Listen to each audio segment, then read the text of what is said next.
Of all the things that sustain a leader over time, love is the most lasting. The best kept secret of successful leaders is love.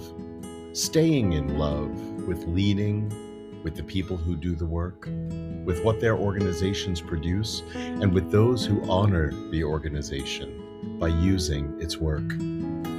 James Kouzes. Welcome to the Lost Traveler podcast. I'm your ever-loving host, Henry Cameron Allen. Today, I have a very special guest who I'm excited to get into a dialogue with on so many levels. His name is David Edwards. He has been,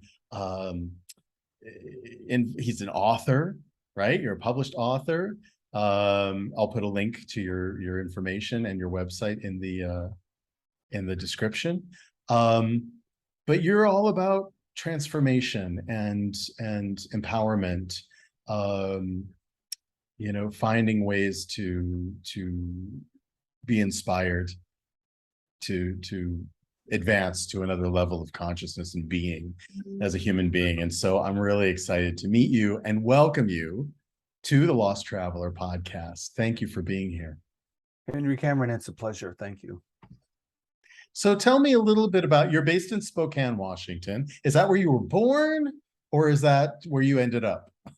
No, I've lived in Washington State. I was born here, not in Spokane, but my dad was a contractor growing up.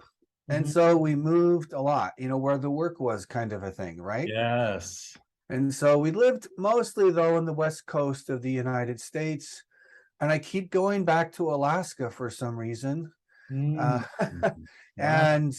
then come home, and then we go back up, and most recently I worked for a tribal health consortium out of Juneau, Alaska. Wow. And I'd wanted to work with tribal groups, Native American groups, or in Canada it's One Nations groups, and I think we use different terms around the world. But yes.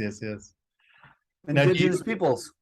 Do you find that your work with Indigenous populations has informed your own spiritual journey or your perception of the human experience? Well, absolutely. And you guys can't see it because we're audio, but you can see it, Henry Cameron. And I'm kind of back here is this mask. This is a peace mask.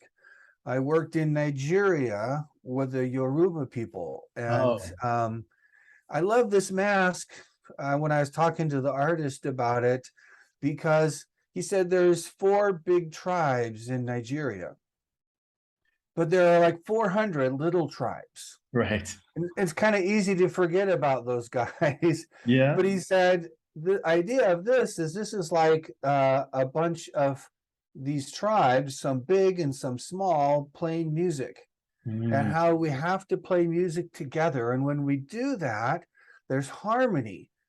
Big tribes, small tribes, all tribes. That's right. And this idea of peace and harmony amongst, people that are very similar to us, but just a little bit different.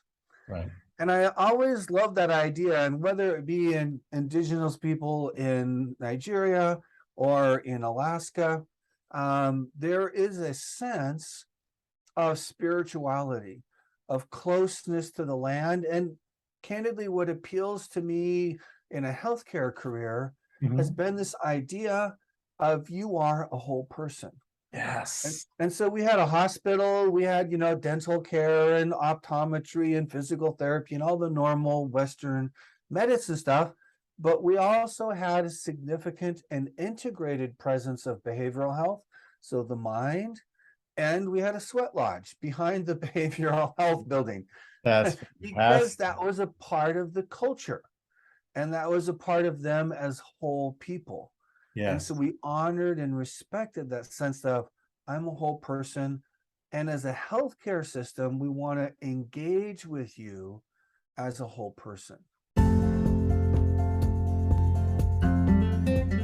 Balance, pain mitigation, range of motion, athletic performance, focus, memory, immune system support, and REM level of sleep. All this and more made possible affordably with no pharmaceuticals, no injections, or invasive treatments. Just socks, insoles, and patches made stronger with the tactile patterning of Vox Life products. Scientifically proven to work and guaranteed. Now in the USA, Canada, and the UK. Visit www.dianedinkmeyer.voxlife.com. That's Vox, VOXX, Life. You'll be glad you did. I have a background in Waldorf education. I don't know if you're familiar with the work of Rudolf Steiner in anthroposophy. Oh, I'll send you some information. Yeah. And I'll post a link as well, because I tend to like to, anything that comes up in our dialogues that we make reference to, whether it's a book, including your own, or a philosophy, or someone who's been a muse for us in their writings or in their philosophical developments. I like to put those as tools in the description for listeners. Steiner was Austrian born. He was a philosopher, and he was many, many, many things. He was kind of a Renaissance man about 100 years ago. Okay. And he was giving a lecture around Europe talking about the idea of a threefold social system of government, where the educators would be in charge of education, where business people would be in charge of business and economics, where healthcare would be run and developed by healthcare people, not attorneys, not politicians, right? He was way ahead of his time in many, many ways. And he was also talking about foundational education of children, that it's all about the foundation, right? My grandmother used to say this to me. She said, honey, raising kids is like building a house.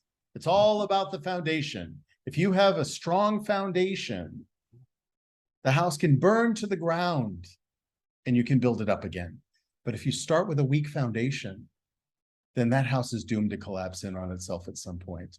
And you can go back in and rebuild and reinforce and all that, but it takes time and energy and often a lot of money to do so.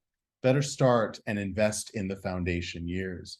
And so where I'm correlating this is that Steiner was talking about foundational education of human beings, leading them toward freedom, personal freedom and critical thinking, and that it had to be that whole person effect. And his movement of anthroposophy has not only been instrumental in developing education as we know it, in the positive sense, holistic education, but also medicine and healthcare, also mental health, also farming techniques and cosmetics industry.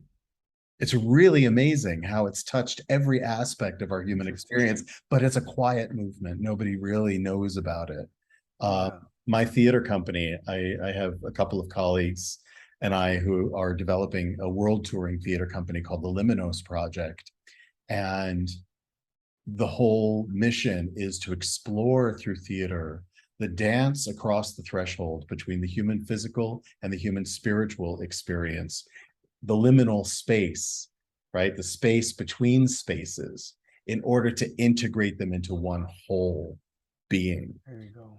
And that's exciting to me. And it sounds right in line with where you're coming from. How did you get there? Because if you were involved in the traditional sense in the healthcare industry and you saw this void that needed to be fixed, what inspired you? What opened your eyes or lifted the veil that made you enter that world?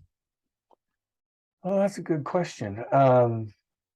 It's a little bit difficult to go back sometimes because we tend to rewrite our own history. That's right. That's true. You know, what I remember, it was influenced by, what's happened and what I've done since. And so, but I started early in my career back in the 1980s in what's called a federally qualified or community health center.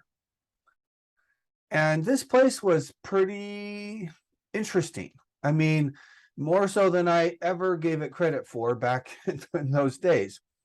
And, I was still going to college and I was working my way through school, and I found a job in the newspaper. People remember what newspapers are. Oh, That's yeah. where we used to find our jobs. And then newspaper. But Right. anyways, there's a newspaper because I was making $3 an hour and it paid $7 an hour. I could have a little more than a 100% increase, which for me was really important because I didn't have enough money for tuition for the next quarter, and finding a job, if I got it, that would pay that much better was going to, get me through the rest of school, which Right. that was kind of where my mental model was at the time. Yeah. Just get me through school. Yeah, And well, so, very common. yeah. And so I started this job at this community health center doing accounts payable, which I'd been doing, for a car rental place. And I didn't have any particular interest in healthcare. I'd served a mission for my church in France. And we talked about kind of where you're at. So I served in Biarritz, Bayonne, Sure. which is just across the border from Spain and Yeah. in southern France, and then in Montpellier, kind of opposite side of France. But anyways, and so when I got home, I was 21, and that's when I started school, but kind of going down this journey. And I was just going to be a accountant or something. Yeah. And so we started working in healthcare, and this place was pretty amazing. So it wasn't as evolved as the model is today, but this was a place where you could go and get primary care. It was very sensitive to you if you were in a more vulnerable population. So we served, which seems a little strange in the Seattle area, but we actually back then had a lot more agriculture. So we Wow. had like a lot of Spanish speaking people that come up from Texas or from Mexico, and they would work in the fields. And this was a Sharecropping. place where they could get healthcare. We spoke Spanish, enough of our providers did, and support staff. And so I was working for this place, and we had home health agency. So we could provide some service to you at home. We could support you if you were elderly and provide what we called then chore services. I think it's called personal care these days. We had dental care, which was pretty unusual. And what else did we? We had a weatherization service. We had an employment service. It was like a little city government almost, all these different things that we provided. And it was a marvelous learning and growing experience for me. So fast forward, because I've worked for long enough, and that gets a little tedious sometimes, but I left there, after about 6 years, thought I would just try something different. At that, I felt like that was all I'd really done. And learned some things which were important for me, like if you go to work for the cable company, cable is great, but that doesn't like turn my crank. It doesn't set off any bells or whistles or anything for me. The cable company was all about money. Right. I mean, that was their focus. And if we Often. make more money, we're successful. If we don't, we're failures, right? That kind of a thing. Versus money is a necessary, right? But I don't exist for money. It's a means to an end because I have a purpose that's deeper and more profound. Right. And I realized that for me to put in the time and the energy that work seems to require of us as we, grow into leadership roles, especially, Right.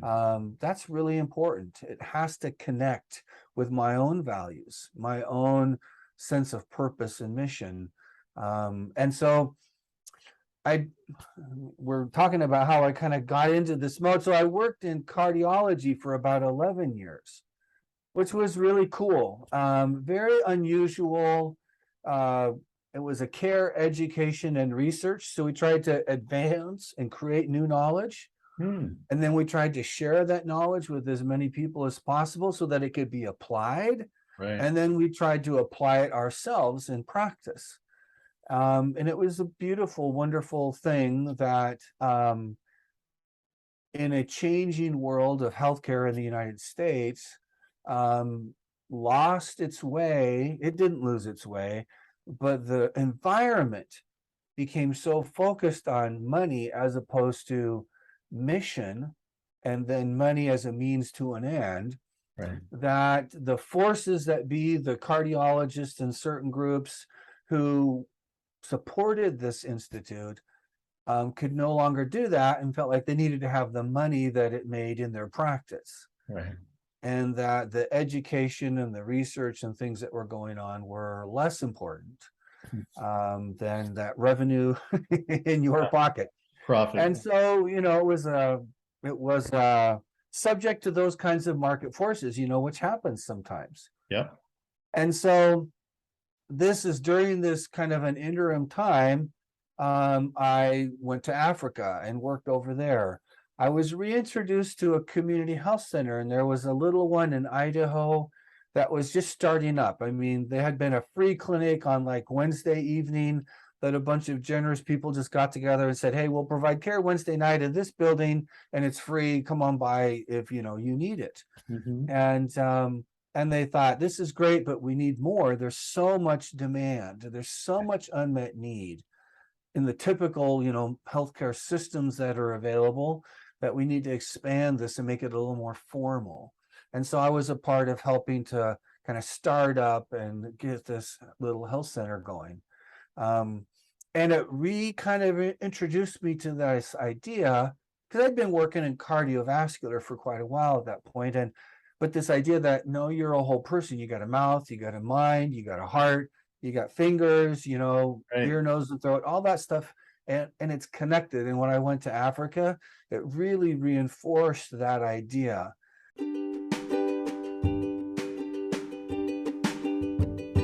Shadow and Light LLC was established by Dave Roberts and Reverend Patty Farino, co-authors of When the Psychology Professor Met the Minister. Their mission is to empower individuals to transcend life challenges by integrating spiritual practices with psychology to achieve peace. They are available for individualized spiritual counseling, virtual or in-person presentations and workshops to universities, organizations, and other interested groups, virtual or in-person book club meetings. For further information, go to psychologyprofessorandminister.com. What took you to Africa?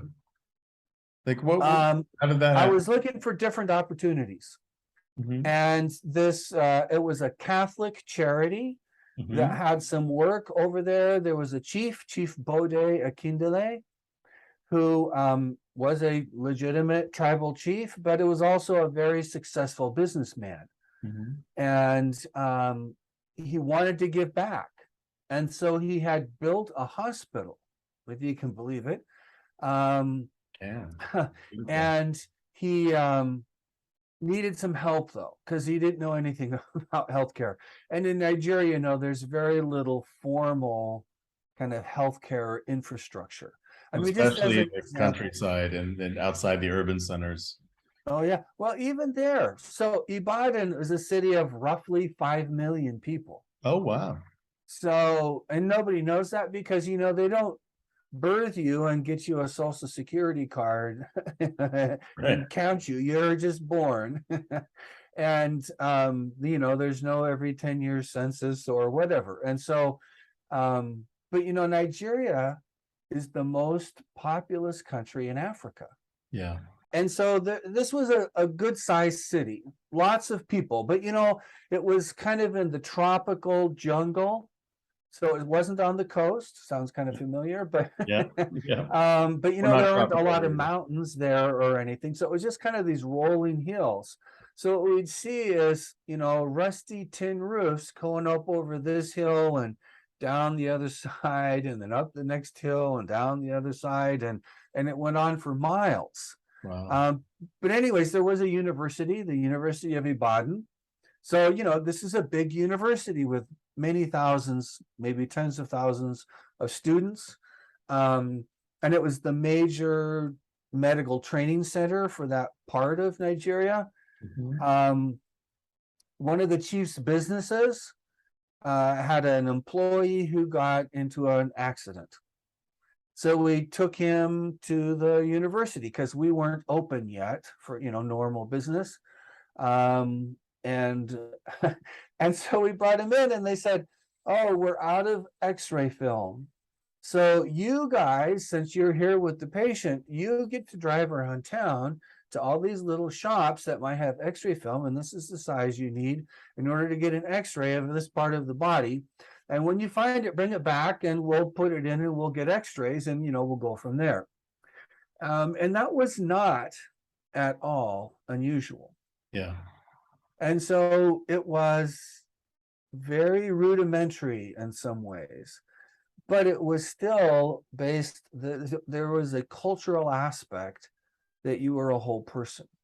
And Yeah. it was reinforcing. And it was shortly after that that I really got into the art. Well, I've got this thing because Mhm.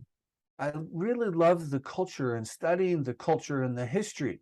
And Yes. this was a people without a written language, before Westerners, Europeans showed up. That's right. But and not for hundreds of years, frankly, after that did they really develop a written language, but they had history, just like they do in Spain. You were talking, before we got on about some of the history going back 1,000 years and more.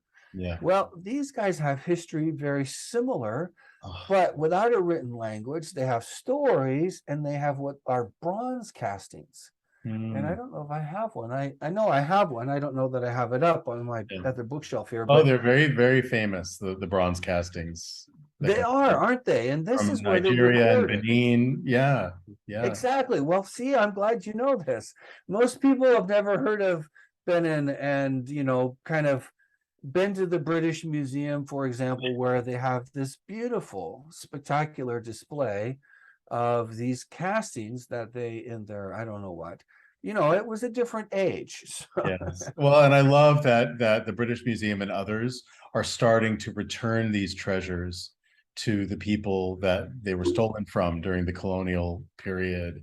yeah, I love this whole idea of introducing the world to Africa as it really is. Africa has the richest resources of any country, any continent on the planet. There are 56 at least countries in Africa. Most people think of Africa as a country. It's not. It has so many countries, all with different languages, all with different cultures, all with different histories. And there is, I'm going to share this with you and our listeners in the description box because we're alluding to it. There's a wonderful YouTube channel that I am a Patreon supporter of called Home Team History. And right. it is all about African history, real African history. And there are hundreds of videos there, always new ones coming up. They are all well-researched, intelligent, looking at different cultures and countries within Africa, but also the common African experience. What was Africa going through during the European Dark Ages, for instance? Who even Right. thinks of Africa when we think of the Dark Ages, right? Africa Right. was going through a golden period, and it should arrive there again. I'm actually currently mentoring a grassroots organization in Uganda. For the past several months, it's called Desire Child Care Organization, and they have rescued and essentially adopted 32 children from the slums of Kampala, and really, raising them from the dirt to transcend the circumstances that are no fault of their own. These children, their ages 2 to 14, Yeah. and they have nothing. I mean, they are surviving, but I'm helping give them a leg up, and their mission is to transform the lives of these children. And so there are hundreds and hundreds of organizations in Africa that are, the Catholic Charities have done amazing work in Africa. UNICEF has done amazing work, the UN, and yet those organizations are struggling for funds to be able to Yeah. help. And there is a lot of scamming coming out of Africa. There are a lot of, you know, churches where the pastors are certainly getting plumper and they're driving Yeah. nice cars and living in big mansions while the children are still starving. And you know, the education that they're providing for these children, which is not free in African countries, they're finding the cheapest, lowest quality government education possible because it's all about their own profits and gain, not really helping. So how do you sort that out? You know, Right. I'm sure that that question comes up for you all the time in working with populations that have been marginalized and have been misrepresented in the world. Yeah. Talk a little bit about that. Well, it was interesting in this hospital project. In Nigeria, corruption was very common. It was all Yeah. over the place. I mean, we'd Everywhere. be driving down the road and the police would have a roadblock up. So in the US, I'm thinking, you know, they're looking for a criminal or something. No, they're looking for 100 naira to line their pocket. That happens in Spain too, not just Africa. Did you know that in Kampala, in Uganda, if you are caught giving a bottle of water or a piece of food to a homeless child, you will be fined upwards of $600. And if you can't pay it, they will imprison you for giving a child a bottle of water. I mean, that's the kind of corruption that still exists. You know, it's people in the West do not even begin to understand the uphill battle. Has it And gotten it's better? interesting. I don't think so, In Nigeria? honestly. And when I last spoke with the chief, he said it wasn't always this way. He said if you went back to like 1970, I could lose my briefcase full of money. Somebody would find it, find my business card, and return it to me. Right. But he said, you know, today this wouldn't happen. And so we talked about it. And you know, as we started to hire more people and you know actually function certain departments of the hospital, there was some corruption in the organization, and we were very aware of it, right? Trickles down. And so I remember having this discussion with people on the leadership team who were all local people, and I thought, how, you know, we asked the question, how do we, as an organization, rise above the level of corruption that is all around us? Yeah. Right. And so we developed a couple of things, and I'm not saying this was perfect, but I felt really good about what we had done. Right. So first of all, I said, we should be absolutely clear at the level of policy and practice, pardon me, that we don't subscribe to this. We all know at some level. I mean, all the leadership team people, without me, knew that this wasn't best. This wasn't ideal, right? And so we said, we need to be very explicit and say, there's no wink, wink, nod, nod. There's no, if you let me get away with this, I'll let you get away with something, right? Transparency is one of my core values. And so not to push my values on somebody else, but we talked about what are the advantages of having an organizational culture that is lived by leadership. So we have leadership by example, and then we support that alignment with what is an enduring correct principle. Code of ethics. A code of ethics, right? With policy and procedure. And so you've got this kind of principle, policy, and practice that's all aligned. And I didn't even use those words. That's something that I wrote a paper a while back, and I was on a human resources podcast, and the guy said, well, share your paper with me. And he ended up publishing it in his journal. But it was all about this alignment.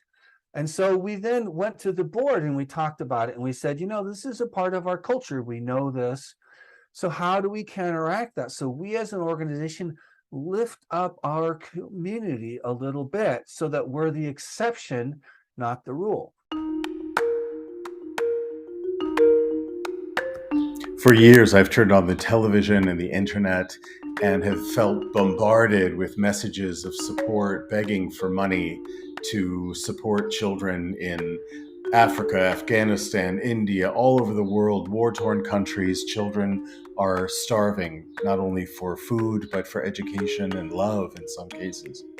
I recently connected with Desire childcare organization that transforms the lives of orphans and vulnerable Ugandan children in Kampala and Mukono by providing wholesome food, housing, healthcare, and creative arts education from early childhood to adulthood.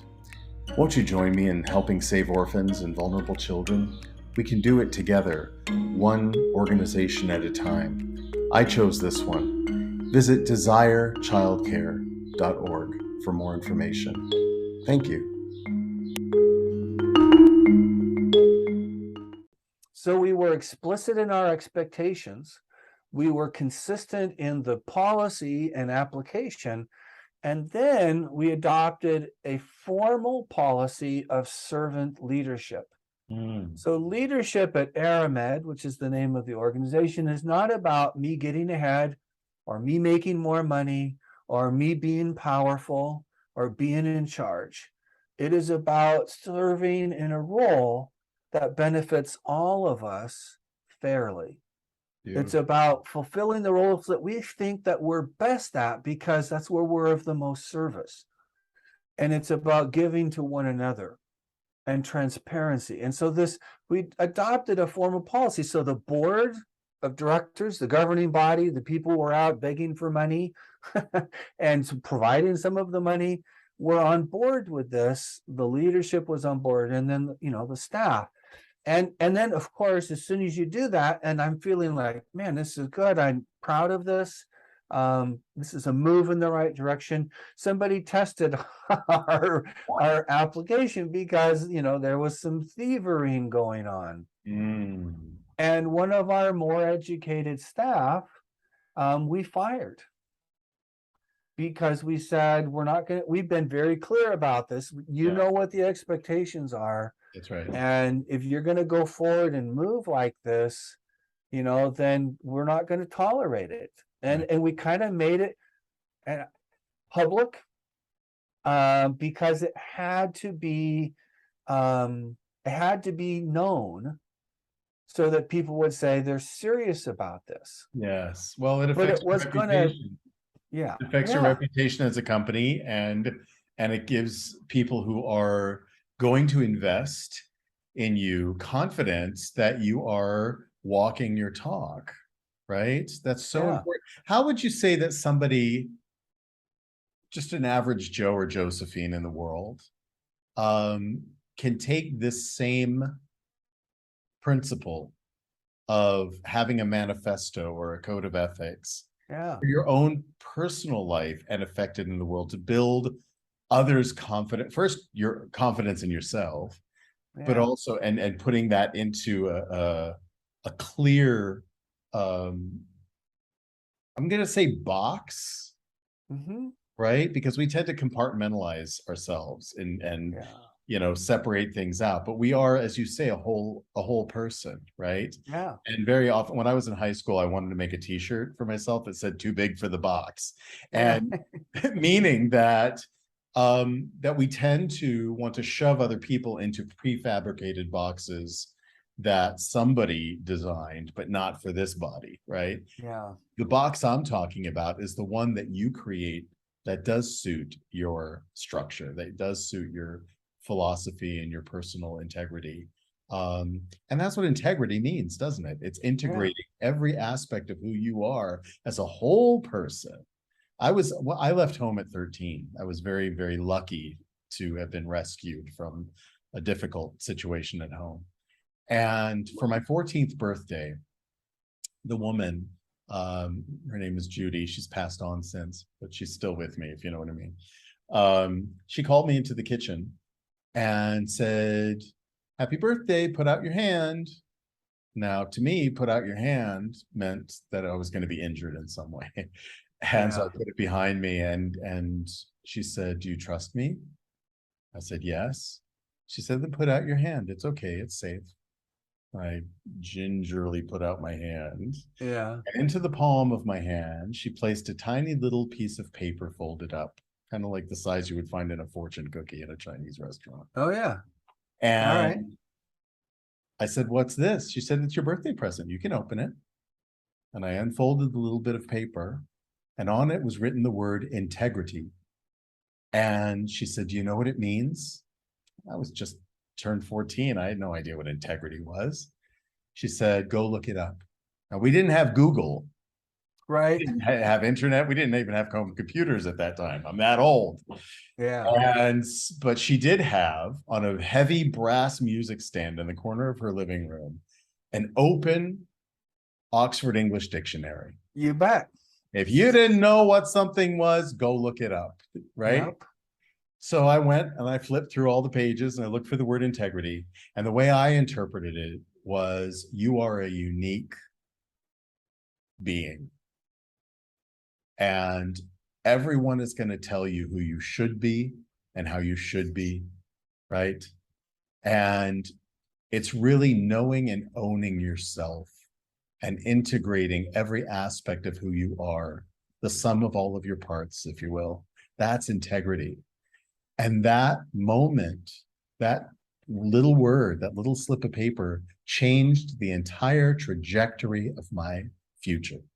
Wow. I could have gone down a very dark path of self-destruction. Could have gotten into drugs. I had that kind of a foundation, right? Sure. That shaky foundation. But that one word and the permission to empower myself to go look it up and interpret that word on my terms, Yeah. pivoted me in a completely different direction to where I knew who I was, and the whole world could tell me otherwise, but I know better than anyone who I am. Yeah. Right. I love that. I think, and honestly, it's one of the core principles that should guide our life. Mhm. Is what I'm hearing you describe is this process of awareness, right? This sense of, who am I? What am I about? You know, what do I have integrity to, right? When I think about integrity, you know, I think about, I'm aligning myself with this sense, this kind of my version, my interpretation at this moment of who I am, Right. with integrity, right? And I want to live that person that I am and be that person with, you know, with integrity. And that's, you know, built on a core principle of awareness, the sense of, who am I, where am I at, and what is my trajectory? You use that word. I mean, it's a great word. And I Yeah. think it's an important thing for all of us, because, and nobody can see this because it's audio, but if you think of a line going up and down, Vertical line, yeah. a vertical line. All of us are someplace on a vertical line. I mean, Thank wherever you. we are today, I mean, we simply are there. And we can't change it because it is what it is. And if you at 14 were a certain place on the line, and now at something more than 14, you're a different place on the line, That's right? right. And so we are all someplace on this line of our journey of life. The only thing that matters, the only thing, is not where we're at on the line, but what our trajectory is. Because the trajectory is going to determine our today and our tomorrow and who we become, which I think is fundamentally the challenge, the opportunity, the joy of life, is to be on a journey of becoming the person that we really would like to become, the person who understands themselves and is living that with integrity. Yes. But I believe it's really critical that we align ourselves with great enduring principles at the same time. And I was talking to somebody the other day, I'd never really thought about it this way, but I like to use a natural versus a mechanical metaphor, Yes. because I believe the mechanical metaphor has been so destructive to families and the environment and to culture that I want to move away from it as much as possible. So I think of it ourselves like a cherry tree. Mhm. You know, which is in nature, right? And so what we want to do is find out, well, what are the principles that guide human success, positive, you know, forward moving evolution? Right. And if we can align our lives in our own individual way with those principles, which are unbending, frankly, it's like gravity, right? I can ignore gravity, I can deny gravity, I can do whatever I want, but gravity's still going to be there. It was there 3,000 years ago. When Plato was talking about stuff, right? It'll be there 3,000 years from now. Right. So it is a simple fact. It is a reality. We are better off to understand gravity and align our lives, with an understanding of that natural law or principle, if you will. Does that make sense? It absolutely makes sense. I experience time as not linear, but it's a pinpoint. And around that pinpoint is an infinite, I call it's like an infinite peacock tail of possibilities. If you can imagine peacock tail, how it fans out, right?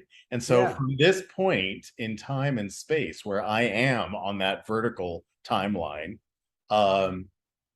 there's an infinite peacock tail of possibilities. And all I have to do, and I'm the only one who can do it, is choose which peacock tail to walk along, right? Choose my trajectory.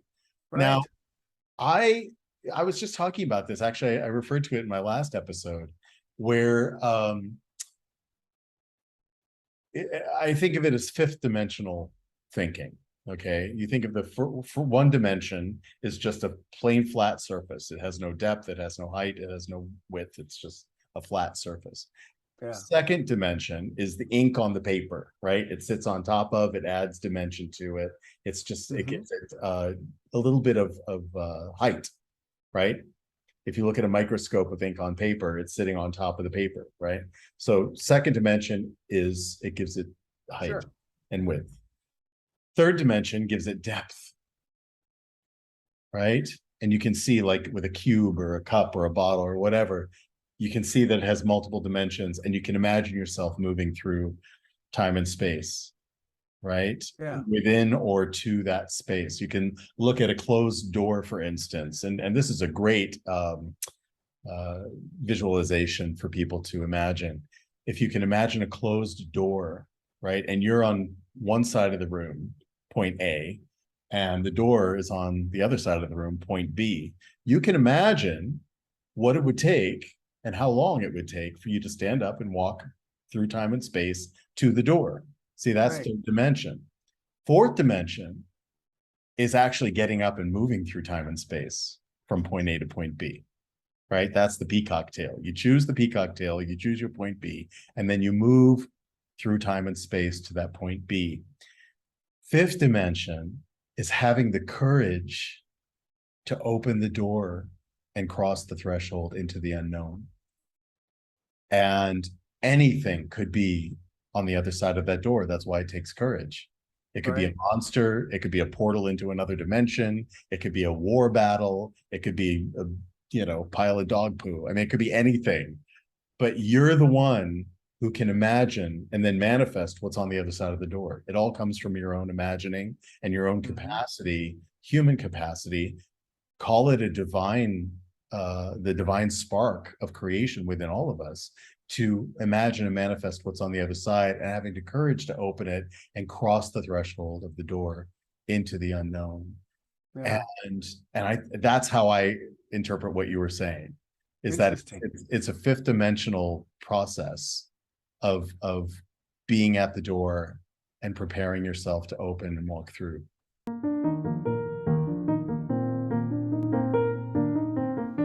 Your generous sponsorship and individual support of the Lost Traveler podcast benefits the Lost Travelers Club, a charitable project under the fiscal sponsorship of United Charitable, a nonprofit 501c3 organization. The Lost Travelers Club focuses primarily on the needs of parents who have outlived their beloved children. We recently launched our new Brain Candy Project wing, providing art supplies to children still struggling with critical or terminal health-related conditions.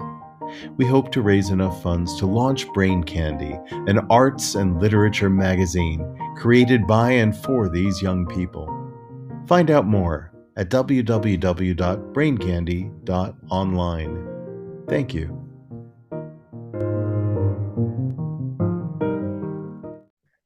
I love this. So this is very, it's interesting that you can't plan these things, I don't think, or you could maybe, but we obviously did not. But I think about that. I might think about, and I don't know, I'll just throw this out on the airwaves here, but I might liken that fifth dimension to an idea of faith or belief. Yes. Because without faith, we would never go. Think of it like a door into a dark room. I That's don't right. know what's there. Yeah. I kind of have to take a step into that dark room. And My be the eyes will light. adjust, right? I can see it a little bit more, but we do that based on faith, on a sense of belief that I think I'm going to find something better there, or something interesting, at least something that's going to contribute to my growth, development, goals, purpose, values, whatever. Even if it's hope, even if it's just hope. Exactly. Right? You are the light that illuminates the darkness. That's what people don't understand, I think, a lot, is that they are the illumination of the darkness. You can be, but that bears with it a certain responsibility as well, right? I think with faith, faith can be interpreted in so many ways, right? And faith has been used for so many generations to manipulate and to, keep people boxed in, not in a good way. And so how do we come to grips with that difference and interpret it, like interpreting integrity? How do we interpret it for our own journey and for ourselves? Right? There's blind faith, which is a whole other sort of whole other thing. Yeah. Right. Well, and it goes back to this idea, I think, of what are the enduring principles and aligning with those things. So we think about faith has both been used for the most noble and amazing things, as well as some of the least noble. Yes. And some of it is religion, right? Based on religion, but Pol Pot and Hitler weren't particularly religious, but they did ask people to take a leap of faith with them. That's right? And so what is our faith based on? And it doesn't matter if we're in a formal religion or not, or if it's, a general sense of spirituality or the force or, whatever it is, right? There is this universal idea that I think we all connect with, which is that there are things that are better than others, right? And we think about, guiding principles, like we talked about gravity a while ago. And so some people find this kind of limiting. Well, why would I want to limit myself to these principles which are unchanging? Well, here's the reason why. For example, I want to fly. As a human being, I want to fly. When I was like, how old was I? 5 years old. I remember this very distinctly.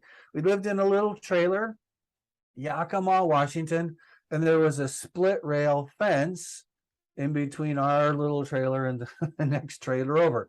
And I remember I'd read a Superman comic or something, who knows, right? And I climbed up on that fence and I jumped and flapped my arms as fast as I could, thinking if I could only fly, wouldn't that be so amazing? Well, I've never given up the hope of being able to fly someday without like an airplane. But for now, airplanes are great. But airplanes were born out of man's desire, human's desire to fly. We made it happen. How about human ingenuity? I mean, that's amazing. It's amazing what we've accomplished. Well, it's amazing. And so what happened, though, was the people who wanted to fly and were smarter than me and maybe had a little more interest, in the science behind it, if you will, right? So they had to figure out, well, yeah, gravity. How does gravity work? How does this affect my goal, my desire to fly? And then they had to think about, well, I got to understand thrust, because without thrust, there's really no flying. You can fall and float for a little while, but that has its limitations. If you want to fly, use it to get from here to there, or go around in the sky and see things. You got to have thrust.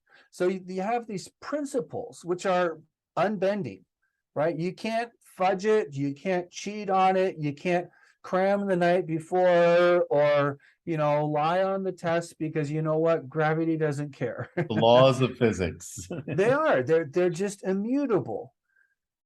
And so we think, well, that's so limiting, right? I want unlimited possibility. I want all these wonderful things. But what we do is we align our lives with these immutable principles. Mhm. And then what happens? Well, one person in their inimitable individuality says, you know what? I understand these principles. And somebody else built a plane. And they built the wings kind of like this, but I'm going to put one wing on top of the other one, right? Make a And we call it helicopter. a biplane. And A right. biplane. And another one says, I've got a whirligig on the top. And another one says, you know what? I'm going to put the motor on the back of the plane, or on the front of the plane, or on the wings of the plane, or maybe in all three places, right? All of a sudden, our individuality comes out, that creativity, that That's right. process of kind of expression, but it's all aligned with the principles. Because if you ignore the principles, I don't care how beautiful your plane is, it ain't gonna work, right? That's right. And it's the same thing with us as human beings. We could be very wise to spend some time to think about what are the underlying principles of human success. And I'm not talking about becoming a millionaire or the president or something like that. I'm Right. talking about a human being who has a sense of who they are, that awareness, explicit sense of their values and what they would like to do, the direction they want to be moving with their life, and then kind of getting on the path, if you will, that journey. Which peacock feather do you want to pursue, right? Right. And you start with that awareness.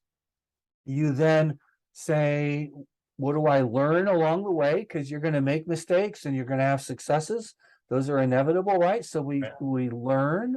I think that's a critical principle as human beings. I'm so We glad you develop didn't say some we fail. intent. I'm so glad you Yeah. didn't say we fail, because I think failure is an illusion. If you are on the journey and you are intent on learning at every step of the way, then there's no such thing as failure. There You know, you go. you I make it love an F on your report card, which kids often interpret as I am a failure, right? Or they're told, as I was, Right.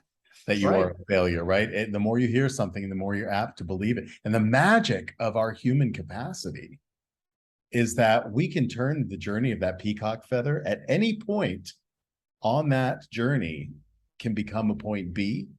That's the point B. It can become, we can magically transform it into a point A. And that point A is surrounded by an infinite number of peacock tails. And you can There you choose go. another. If you're not feeling good, if you're not feeling safe, if you're not feeling it's right, trust your gut and choose another trajectory. There's no time that's wrong to do that. You can do that at any point of your development and of your life journey. That's such a gift in our humanity that I don't think any other living thing on the planet experiences quite like human beings. We're the only ones that we know that can conceive of faith, that we can conceive of even a divine creator of all things, right? It takes the human imagination to spark the conception, the conceiving of those things outside of ourselves in that darkness, in that unknown, right? So to maintain our sense of wonder and curiosity and the tools that we have in our time, how, again, human beings created this. We created a way that if you have a question, my son Cameron and I used to call the internet Merlin's pool, because you can conjure up any vision that you imagine. And if it's not there, you can put it in there. Yeah. How cool is that? Yeah. Yeah. But it's a part of our potential as human beings. And anyways, I guess I've seen people struggle on 3 continents now. Mhm. And I'd love to visit more continents, but I'm guessing it's very similar. Yeah. And I think so often our struggling comes from when we, in pursuit of our individuality, we lose that connection to the enduring principles. You earlier on, you talked about foundations. Yes. So, you know, it's kind of like a tree having strong, vibrant, healthy roots Yes. and trunk and branches. Because so much of what we want in life is the fruit, right? If it's a cherry tree, we want those cherries. Yes. And there's all kinds of tips, tricks, and hacks and techniques and whatnot that talk about how to get more cherries. But without the foundation, we do two things. We actually subvert our own ability to get the fruit that we're looking for. And we subject ourselves to really destructive and unnecessary risk and potential catastrophic failure. And so you think about a human life, what is catastrophic failure? Well, this would be like a habit that is so destructive that it overrides all the good things about me in my life, Yeah. right? So think of like a drug habit, an anger habit, a dishonesty habit, right? These kinds of things will, in very fact, inevitably derail us. Yes. Because they're not aligned with the principles, the enduring principles of human success. And when I say human success, I mean humans as you, Henry Cameron, and me, David, and us as human beings on the same planet. That's right. That inevitably will interact with each other and impact and affect each other. Yes. And so I think we have to create that alignment and that foundation. And then, like we said, you know, beyond that, we can be really creative. That, you know, peacock feather giving you all these different ways you can go is a beautiful kind of metaphor for the fact that once I've built on these foundations, then nobody can take those away. That's the beautiful thing about foundations, right? And human foundations are just the same. Yes. So my own sense of my values today, you know, as I understand them, that is one of those foundations, that sense of awareness about who I am and where I am, you know, in the kind of milieu around me, right? That is a foundation. Right. And it doesn't mean that you're like everybody else or that you're necessarily not like everybody else. It means that you've gone through this journey, this effort, if you will, to build these foundations, because from there you've got all of these choices. Greetings, greetings, greetings. I'm Queen Bee Divine. The Cure is conversation. And where can you find me? At bluntreflections.com, where I will be talking to guests from around the world that not only share their time, but their insights and their tips on how they became the best version of who they were meant to be. So if you're looking for a great story and a great time, check me out at bluntreflections.com. The Cure is conversation. And remember, blase means to tell your story. You know, and I thank you for that. I think that's beautiful. I love the metaphor of the cherry tree, because we all want our lives to bear fruit, you know, and not in a selfish way. It's to pass on what we've learned through our journey to others. It's like that old adage of the old man who plants a fig tree in his garden, knowing that he will never taste the fruit of that tree, but some descendant will. You know, I think that's such a beautiful way to live, is that, you know, we are, and I have a lot of clients who I find will always go back to the excuse of, well, my foundation, that's the way I was raised, right? So that's how I believe, that's how my faith, that's what right? And I always come back and say, well, who's raising you now? There's still an inner child within you that needs the parenting that only you can give, that you didn't get possibly. So somebody may have planted that cherry tree, right? And it took root, right? But it was not given enough light. It was not given enough water. It was not given enough care. Nobody ever sang to it or talked to it, which everybody should to plants. Right. You know, and so it developed into a weak tree. It may be alive, but it developed into a weak tree. There is no point in a person's life, and this is for you listeners, that you can't go back and replant your own tree, that you cannot go back and self-parent and fill in the gaps. Nature abhors a vacuum. You've got to, as you said, create the space for something better. And that's the way to do that is by getting rid of the thing that's not working. Now, the way to do that I've found, that probably you've experienced similarly, David, is that you've got to be the one to create the space, right? If you dig a hole in your garden, come back in 3 days, it's going to be full of something. It's going to be full of water or flower petals or dead leaves or dog poo or whatever, or air. Nature will fill it with something, but you have to act. Right. You have to be the one to create that space.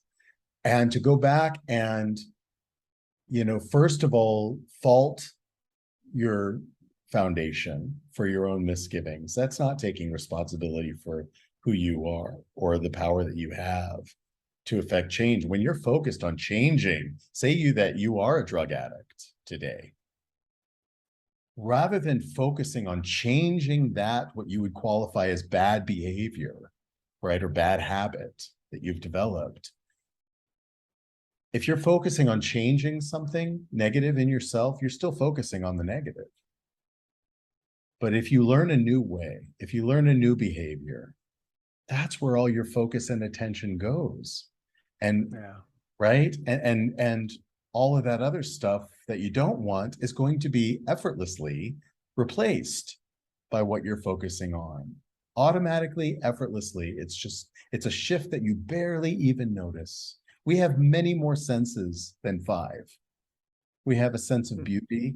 We have a sense of the quality between personalities. We have a sense of safety, sense of connection.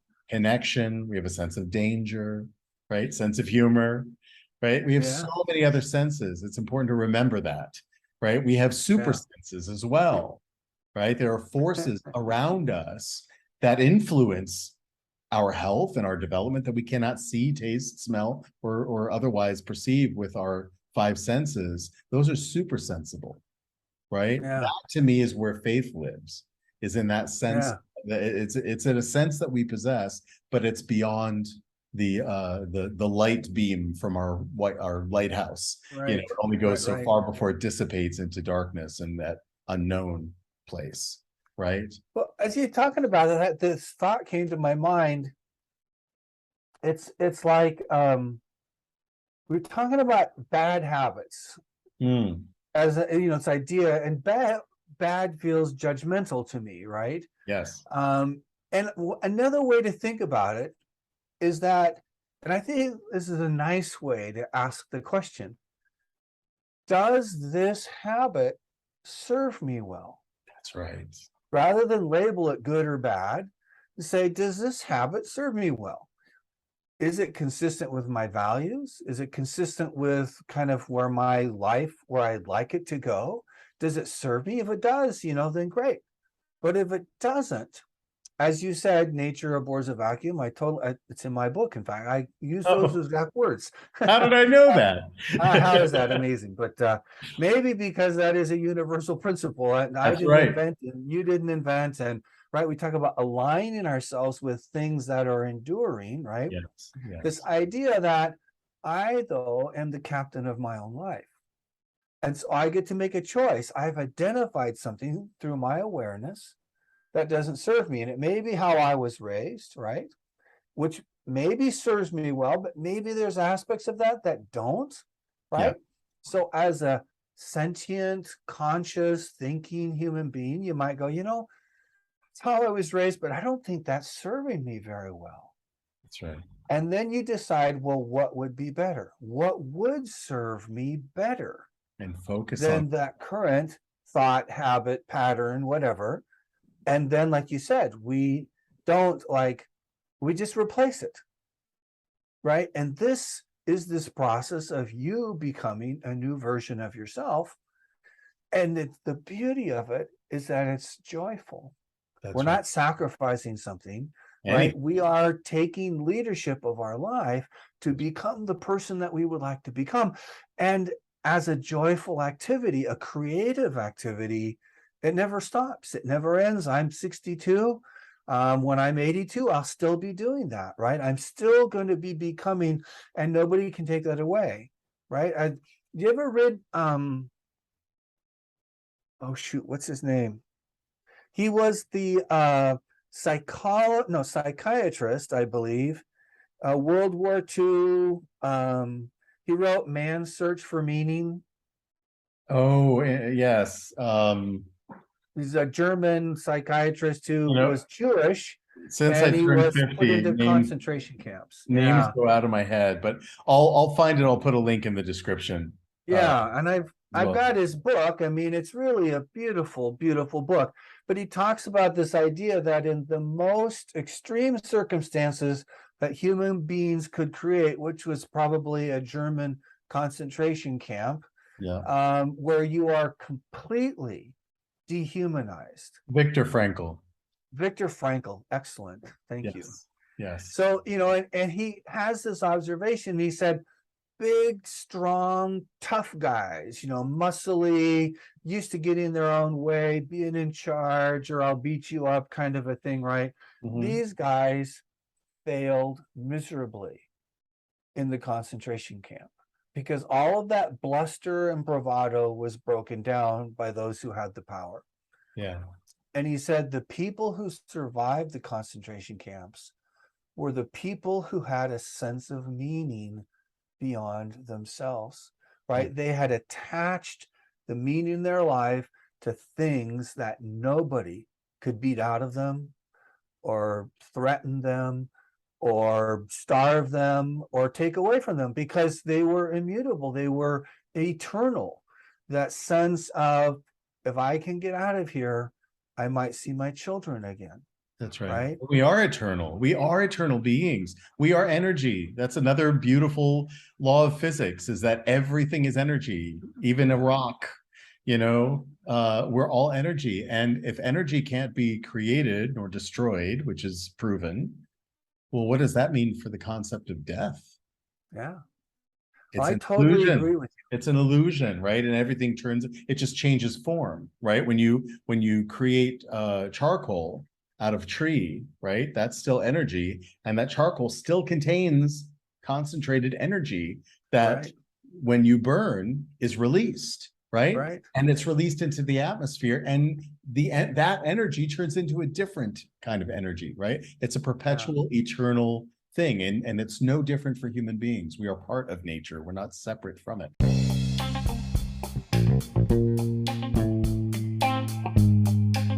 A guy wire is a tensioned cable that is designed to enhance the stability of a freestanding structure. Think of me as your guy wire.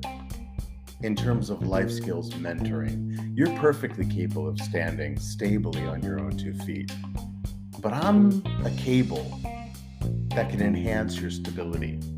I'm available for individual or couples counseling, life skills mentorship, child loss grief support, LGBTQ+ support.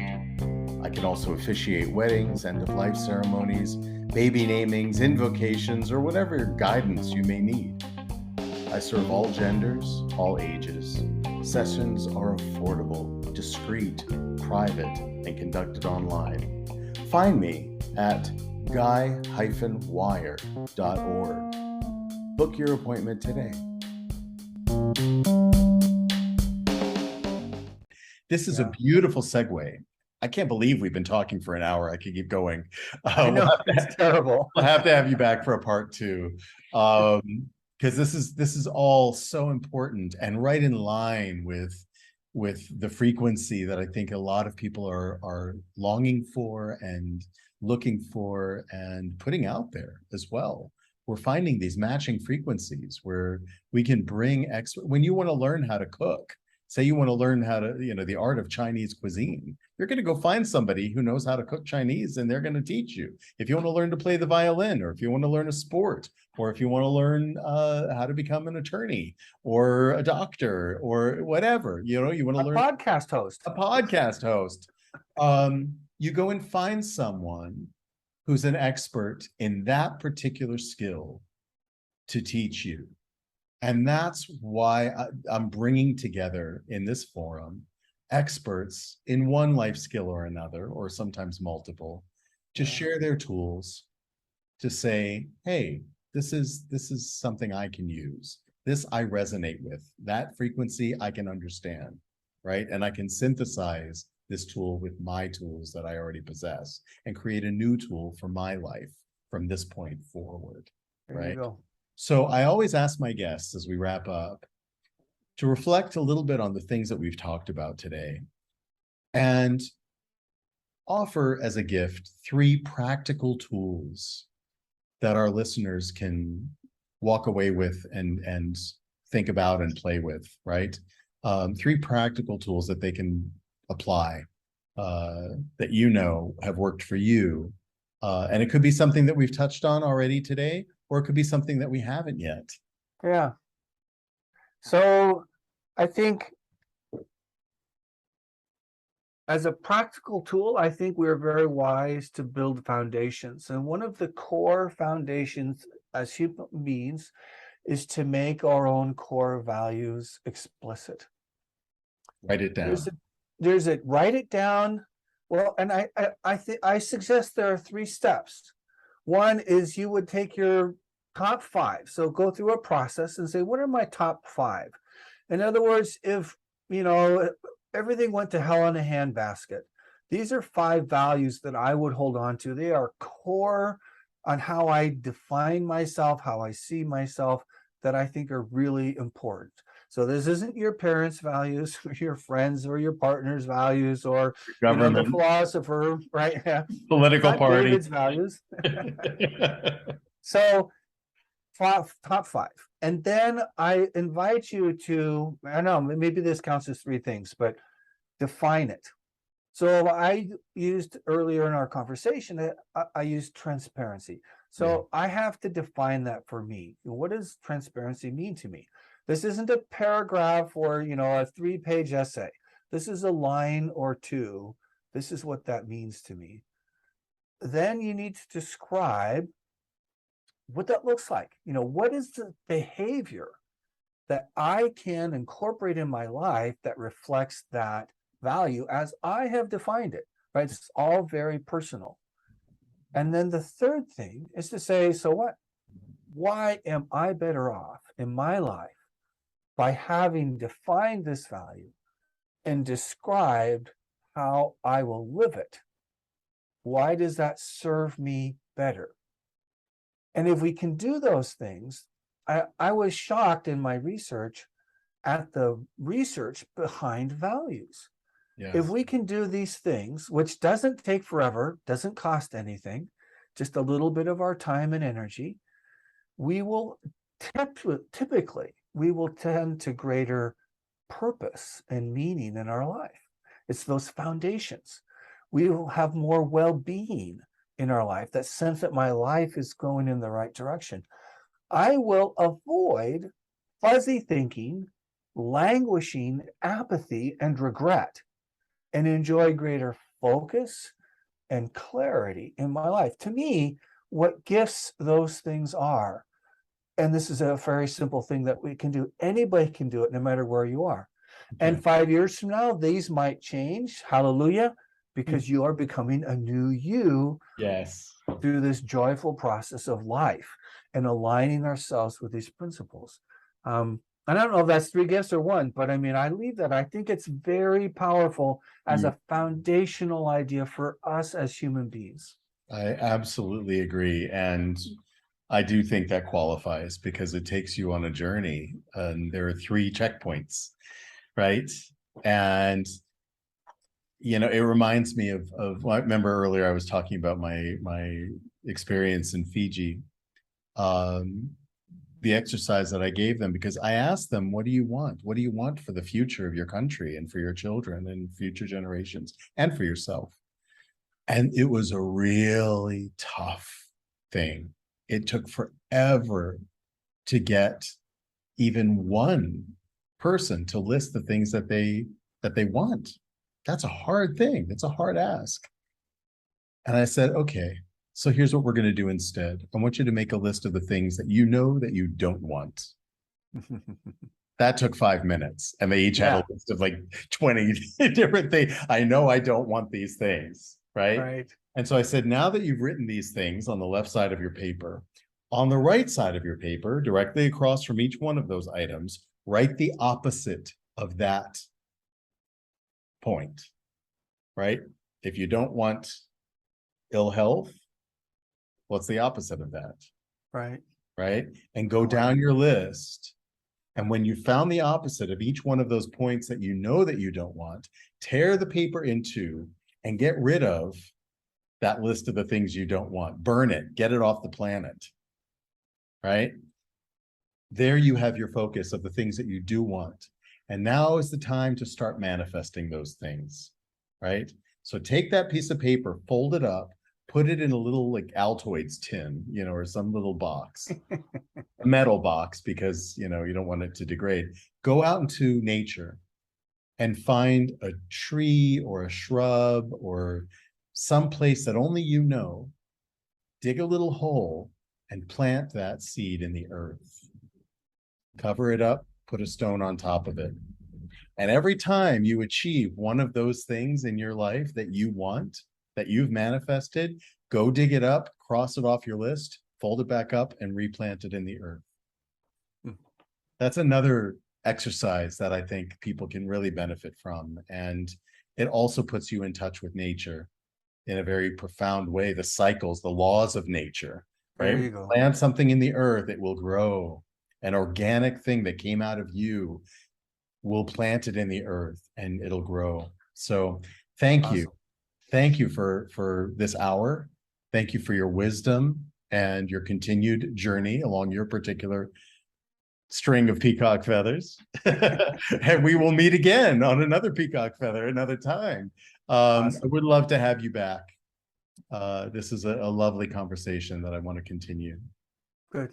Awesome. I'd love that. Great.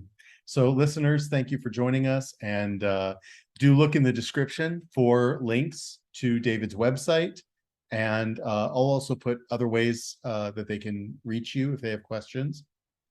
Also a link to your book, and we will we'll keep widening the circle. Thanks again. Awesome. Thank you. Take care, everybody.